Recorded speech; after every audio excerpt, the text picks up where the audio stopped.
students, this is MSc Physics 4th semester course named as Experimental Techniques in Physics Part 2.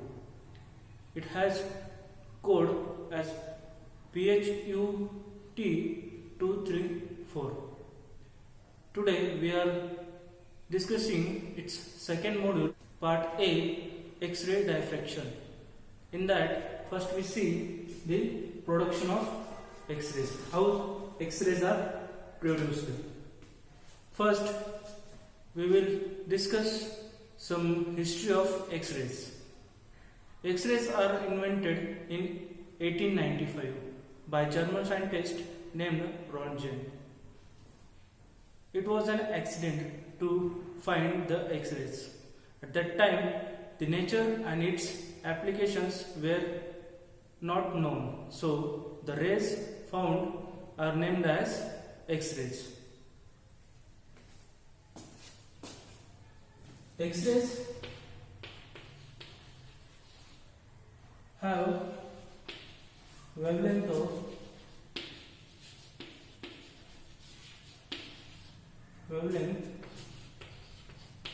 between 0.5 angstrom to 2.5 angstrom, which lies between gamma rays and ultraviolet rays of electromagnetic spectrum. So, this angstrom, this 1 angstrom is equal to 10 raised to minus 10 meter. This we know. We have studied in previous classes, right? Now, in this lecture, we will discuss about X-rays, its types, like continuous X-rays and characteristic X-rays, and X-ray diffraction, their methods to determine the size of crystal, like Lewis metal, rotating crystal metal, powder metal, and derivation of Shearer formula. So, let's begin with how X-rays are produced. To understand X-rays production, we first know the main sentence that accelerated electric charge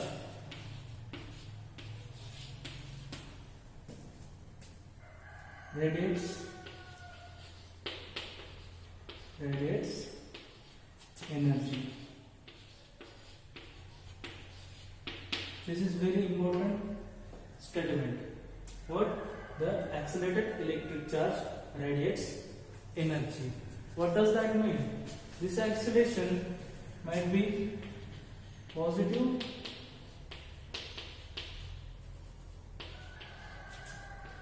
or negative.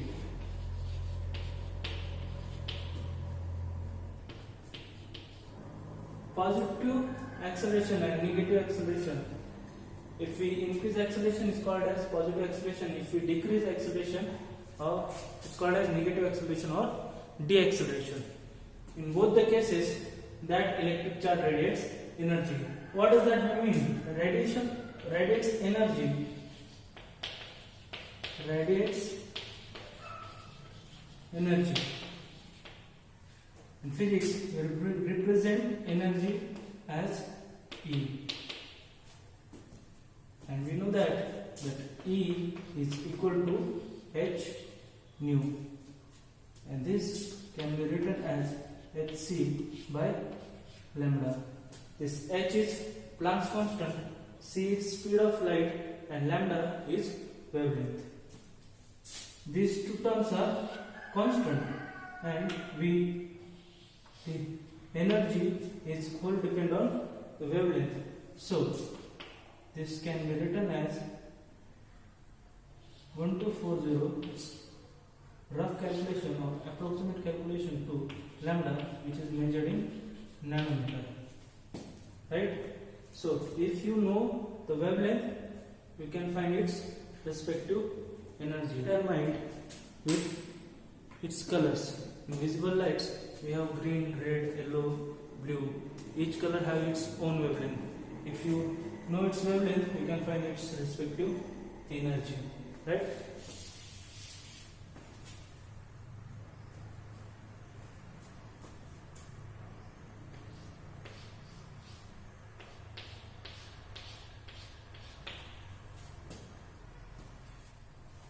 Now, if we eject an electron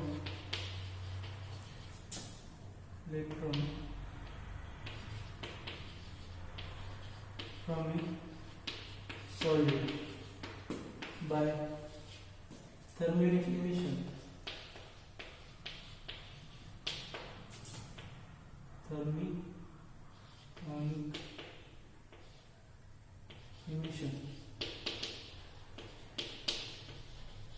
principle.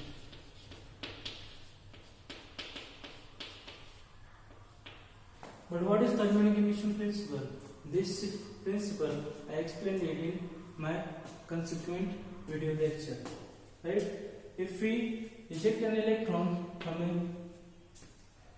solid, and if we accelerate it,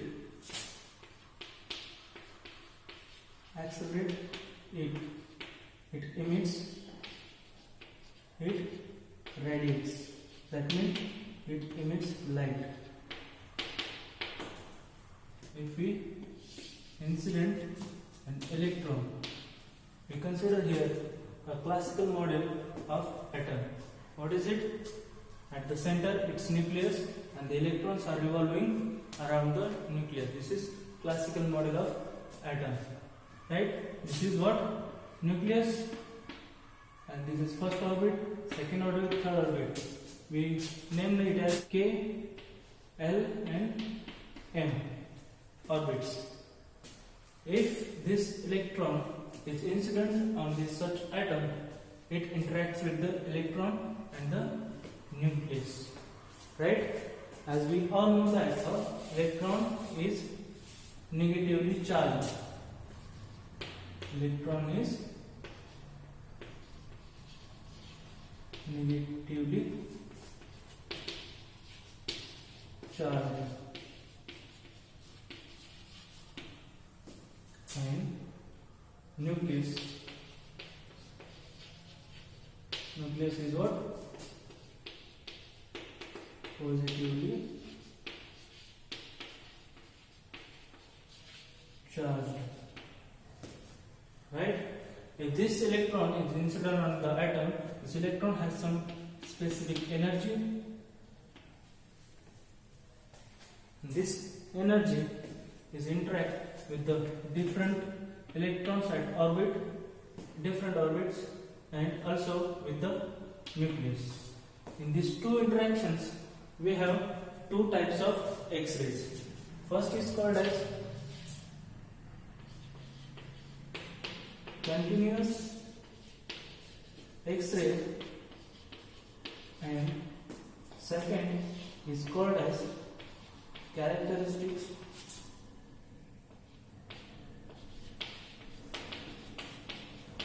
X-rays. At what condition these two X-rays are created? Let's see. If an electron is interacting with electrons at the orbit, that is, if this comes and interacts with this electron, it ejects atomic electron and scatters. And atomic electron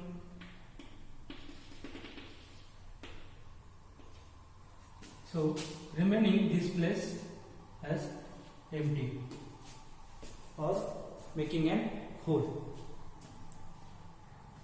And this hole, to fill the upper orbit, comes to fill up this hole, and while coming from the orbit L to K, it emits an radiation. which is called as X-rays. While coming to this, we all know that each orbit has its own energy. As you go further and further, like K to L, L to M, K shell has lower energy than L shell, and L shell electron has lower energy than M shell. If K shell electron is absent, then L shell electron takes its place and radiates the remaining energy. And this energy, which is in the form of X-ray wavelength range. And this type of X-rays are called as characteristic X-rays. And similarly, there is a possibility of, if there is a vacancy in K shell, if there is also possibility the electron fills this place, which is from M shell or M orbit, and further also from N orbit.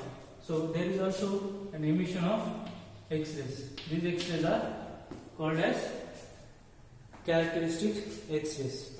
But what about continuous X-rays? Okay, now I'll explain continuous X-ray. If an electron is incident on an atom, and this electron has that much energy to overcome the interaction of remaining electrons which come in spark and directly interact with the nucleus. Not interaction, it just go along with the nucleus. And we all know that nucleus is positively charged and electron is negatively charged. So nucleus tries to attract electron towards it, and when electron comes in the vicinity of nucleus, it deaccelerates rapidly and changes its path. Okay, and when it deaccelerates in these regions, it loses its energy and radiates energy or radiates X-rays. These X-rays are called as the continuous X-rays. And next we see the characteristics X-rays and continuous X-rays, its graph and its region.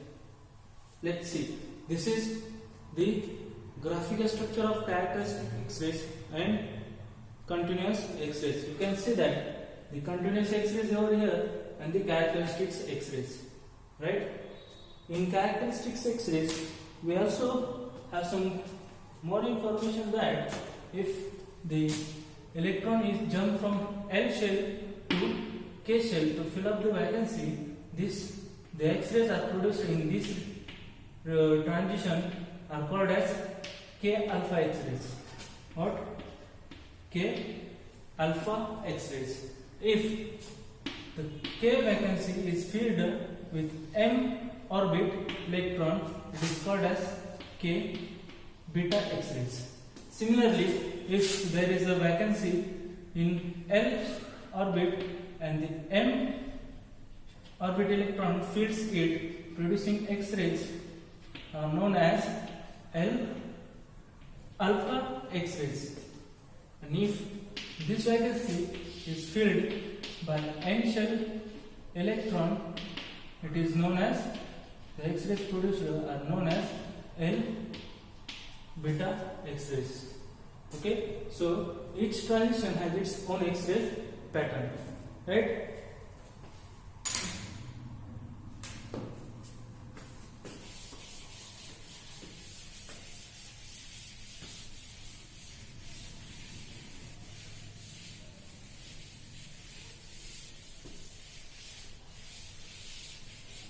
Now, this is the atomic level explanation of X-ray production.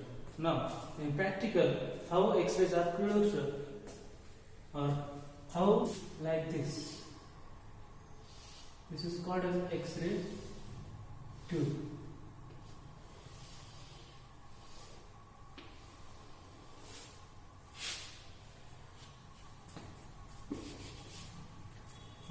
tube there is a filament which produces an electron, and there is a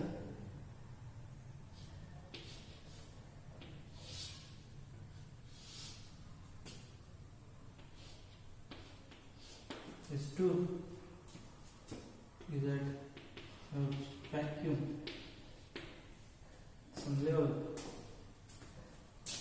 When the electrons are produced from this filament are traveled or attracted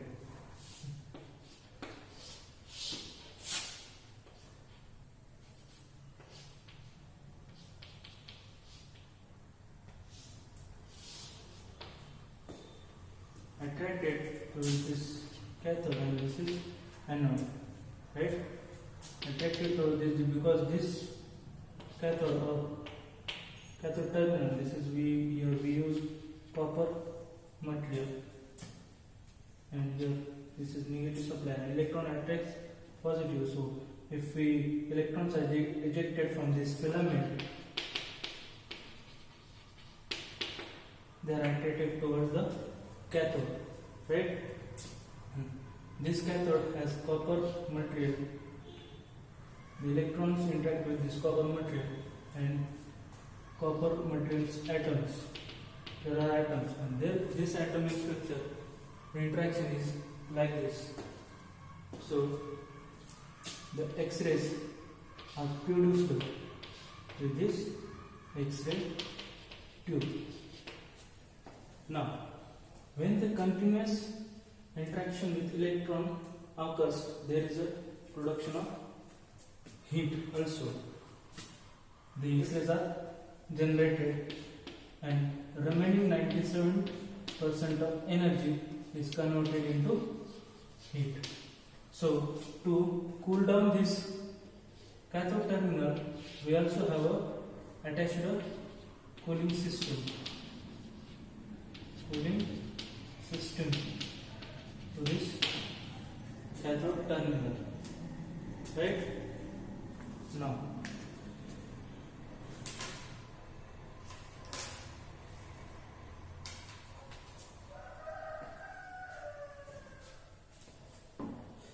in next lecture we will see the Bragg diffraction condition of X-ray diffraction.